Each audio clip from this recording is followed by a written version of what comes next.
Sebagai penghobi, kalian pasti kebanyakan akan kebingungan kalau ikan kalian tiba-tiba parkir atau luka-luka dan gak mau makan. Nah, di video kali ini saya akan bahas pertolongan pertama kalau ikan kalian tiba-tiba sakit atau tidak mau makan. Jangan skip videonya ya. Video ini dipersembahkan oleh Koi Anesthesia. Cepat tidur, cepat bangun.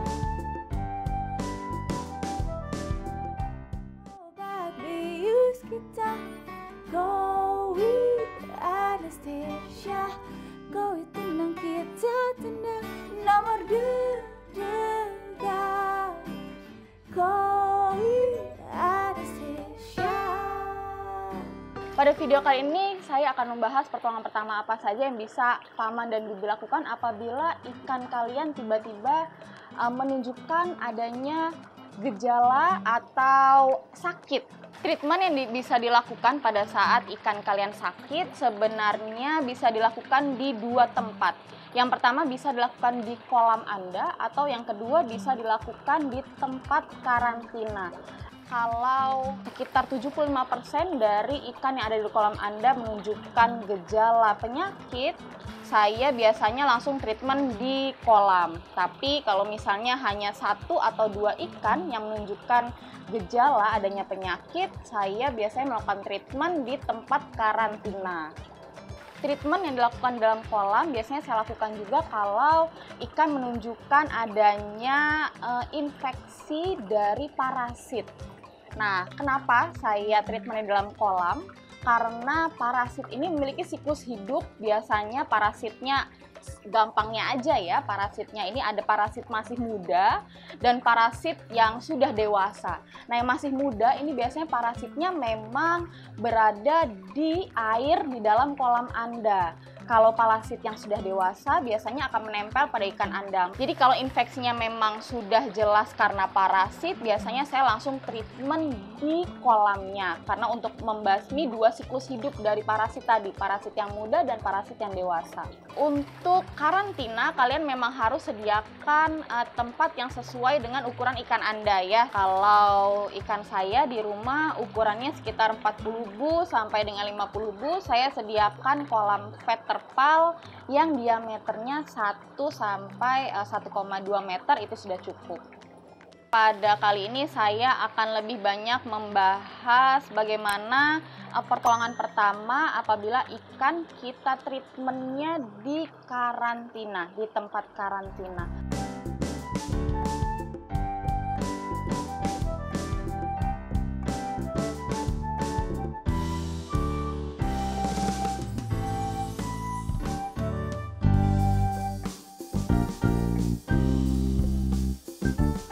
Yang pertama saya sediakan di rumah adalah garam ikan. Nah, ini mungkin paman dan bibi juga sudah banyak yang tahu, tapi banyak yang mungkin agak meraba-raba seberapa banyak sih saya harus kasih garam ketika ikan kita menunjukkan gejala penyakit. Kalau saya pakainya dosis 3 sampai 5 ppt. Jadi part per thousand 1 ppt atau 1 part per thousand sama dengan 1 kg per 1 ton air atau 1 kg per 1000 liter air. Jadi kalau misalnya dosis garamnya 3 sampai 5 ppt, Anda harus memberikan 3 kg garam ke dalam kapasitas air 1 ton. Kurang lebih seperti itu. Apabila Anda mau memasukkan langsung 5 kg per ton air, saya lakukan secara bertahap. Pertama saya masukkan dulu 2,5 kilo setiap 1 tonnya. Kemudian saya masukkan lagi 2,5 kg. Jadi ikan di sini tidak kaget seperti itu, tidak kaget, dan kalau kaget malah efeknya dia semakin stres dan ngedrop. Garam sendiri memang fungsinya untuk mengurangi stres pada ikan. Nah, di channel ini juga sebenarnya sudah sempat dibahas apa sih manfaat garam ya. Nah, pada saat ikan sakit dalam kondisi stres dan ngedrop, baiknya kita memang menciptakan kondisi-kondisi yang membuat mereka lebih rileks dan santai. Mudahnya seperti itu Paman dan Bibi, sehingga kita kasih garam untuk mengurangi osmos stresnya. BSFL Oil bikin protein dan vitamin terserap maksimal. Jadi dapat melindungi koi dari virus dan bakteri. Koi tumbuh besar dan sehat. Well Grow, produk lokal dengan riset ilmiah.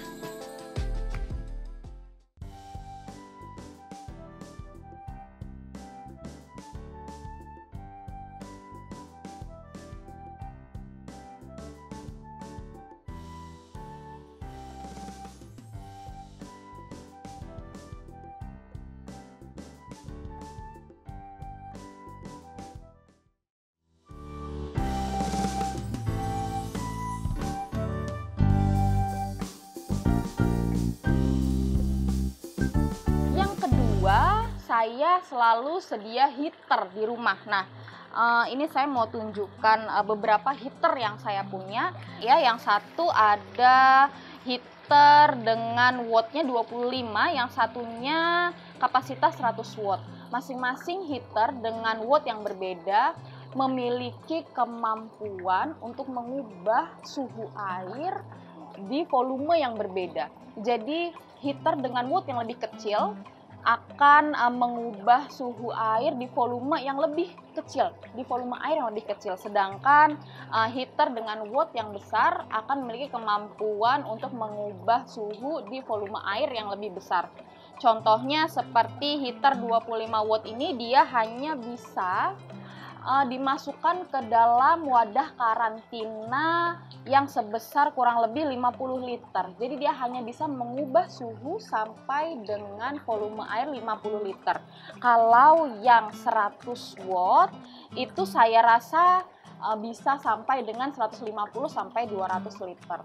Nah, yang perlu diperhatikan adalah jangan sampai kalian menggunakan heater dengan kapasitas besar tapi di volume air yang kecil, karena nanti suhunya akan terlalu panas untuk ikan koi Anda, dan jangan sampai ikan koi Anda menjadi ikan rebus. Nah, heater ini sebenarnya fungsinya apa? Tentu saja sesuai dengan namanya, heater itu untuk meningkatkan suhu air. Biasanya suhu air yang saya set di heaternya itu adalah 30 sampai dengan 32 derajat Celcius. Mengapa demikian? Karena ikan-ikan dengan penyakit yang suspeknya adalah infeksi bakteri, kemudian infeksi parasit, bakteri dan parasit itu akan mengalami tidak akan tumbuh dengan baik di suhu 30 sampai dengan 32 derajat Celcius. Sehingga pemanas atau heater ini berfungsi untuk memperlambat tumbuhnya agen-agen infeksi yang ada pada ikan sakit. Untuk penggunaan heater, Paman dan Bibi, ada satu hal yang perlu diperhatikan, yaitu kondisi dari ikan sakit tersebut. Ketika ikannya seperti sudah mendekati ajal begitu ya, kita tidak boleh menggunakan heater karena suhu yang tinggi itu akan menurunkan dissolved oksigen atau oksigen terlarut, sedangkan ikan-ikan yang sudah near death atau sudah dekat dengan kematian, mereka justru membutuhkan oksigen yang lebih, seperti itu. Jadi penggunaan heater ini juga harus hati-hati dan melihat kondisi dari ikan tersebut.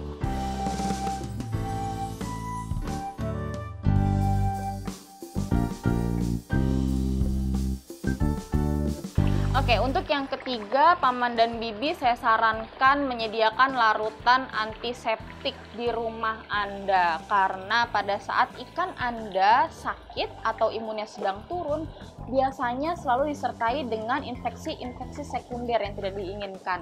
Infeksi sekundernya ini bisa berupa infeksi jamur atau infeksi bakteri, seperti itu, di permukaan luar pada ikan.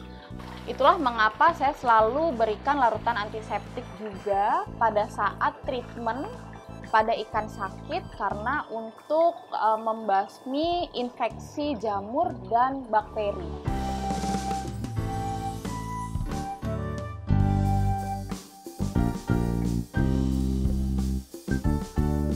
Nah, untuk yang keempat, kalau saya di setiap kali ikan sakit, saya selalu menyediakan koi anesthesia atau obat bius pada ikan. Kenapa? Karena pada saat ikan Anda sakit, Anda harus mau tidak mau melakukan observasi lebih jauh.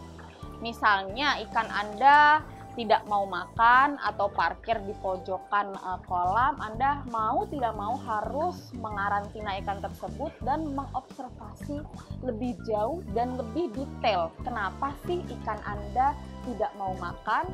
Itulah mengapa saya selalu sedia obat bius ikan di rumah, karena ketika ikan tidak mau makan, saya harus memeriksa, kemudian saya bolak-balik ikannya.